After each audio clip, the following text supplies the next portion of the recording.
Solutions. Solutions have very small molecules, atoms, or ions.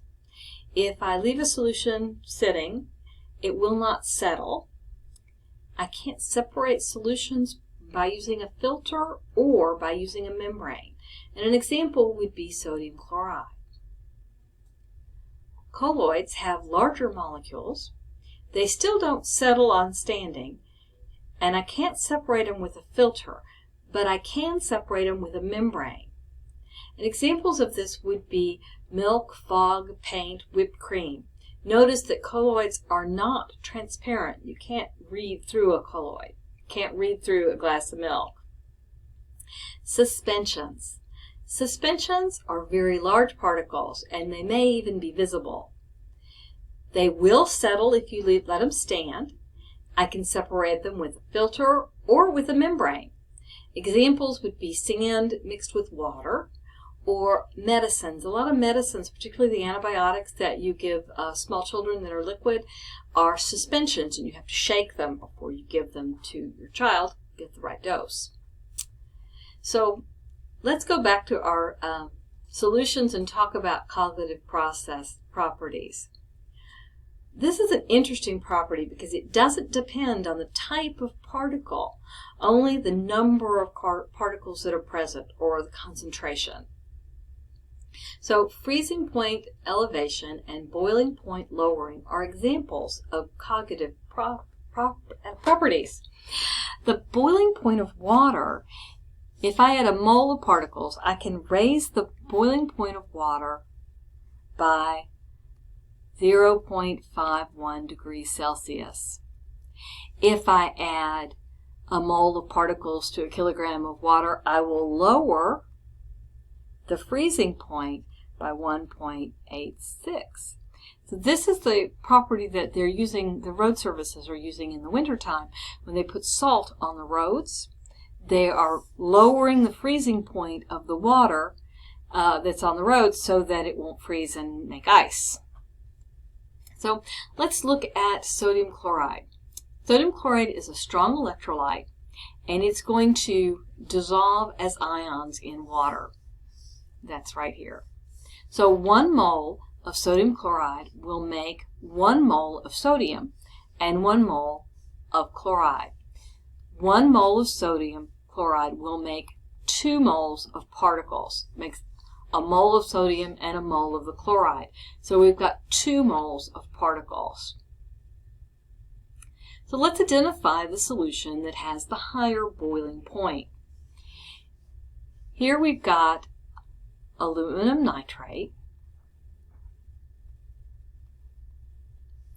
and each mole of aluminum nitrate is going to make 1 mole of aluminum and 3 moles of nitrate. So we're going to get 4 moles of particles.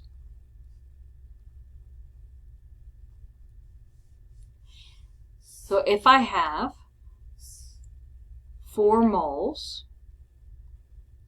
of aluminum nitrate,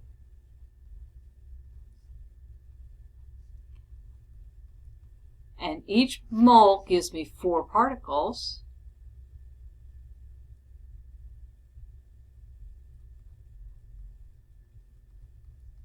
I'll get 4 times 4, or 1.6 moles of particles. Let's look at the cesium chloride.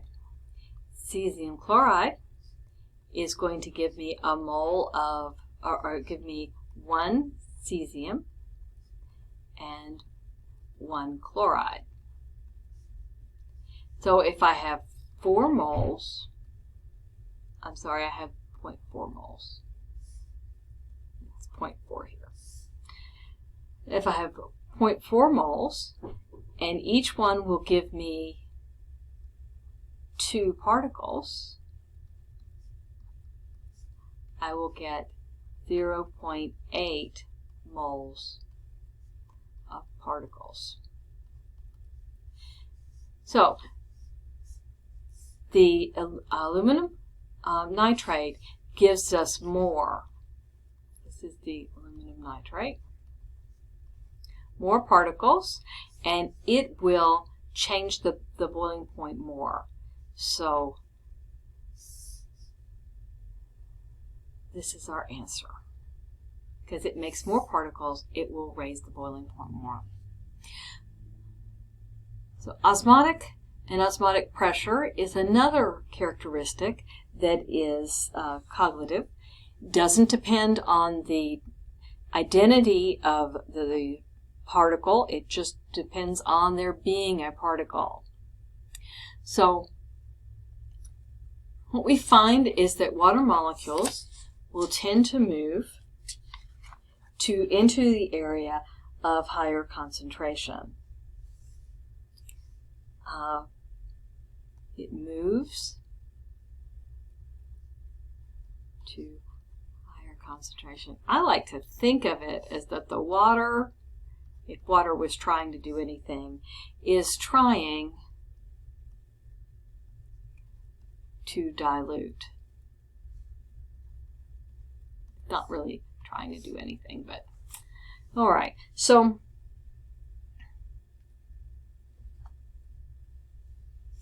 an isotonic solution, the solute concentration relative to the cell is the same. The red blood cell is unaffected.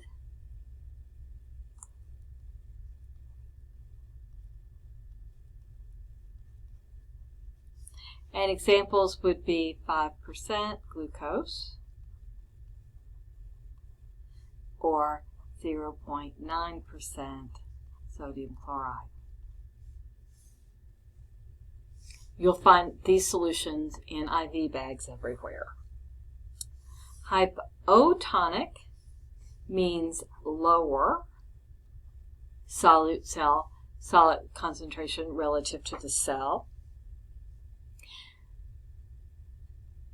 So the water will leave it, and you'll get hemolysis. And an example here would be tap water.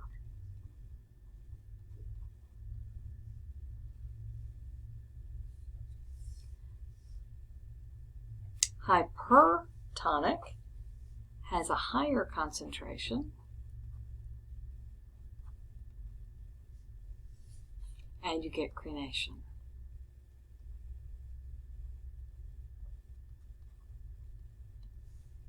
And a 10% sodium chloride solution would cause crenation. We can think of hypotonic making it swell up like an O. So here we get, this is a normal red blood cell.